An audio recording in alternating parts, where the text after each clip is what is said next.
بسم اللہ الرحمن الرحیم۔ السلام علیکم ورحمۃ اللہ وبرکاتہ۔ سورۃ فاتحہ کا حیرت انگیز وظیفہ۔ سورۃ فاتحہ کی تاثیر و برکات میں یہ بھی ہے کہ یہ مشکلوں کو آسانیوں اور تنگیوں کو فراوانیوں میں بدل دیتی ہے۔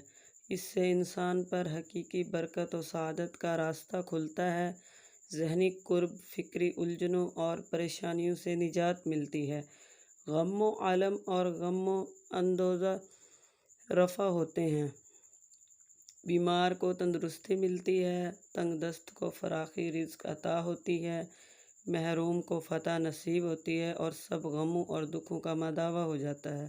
اس سورت کو 11 مرتبہ پڑھیں۔ 10 بار پڑھ لینے کے بعد جب 11ویں مرتبہ پڑھنے لگیں اور اس آیت پر پہنچیں ایاک نعبد و ایاک نستعین، تو اسی ایک آیت کی ایک تسبیح 100 مرتبہ کریں اور پھر بقیہ سورت مکمل کر لیں۔ اس وظیفے کو حسب ضرورت 11 دن، 40 دن یا اس سے زیادہ عرصے کے لیے بھی جاری رکھ سکتے ہیں۔ عام معمول اول آخر 11 مرتبہ درود شریف پڑھ کر اس کا 100 مرتبہ روزانہ ورد کریں۔ وظائف کو شیئر کر کے اپنے لیے صدقہ جاریہ بنائیں۔ آپ کا ایک شیئر کسی کی زندگی بدل سکتا ہے۔ اللہ حافظ۔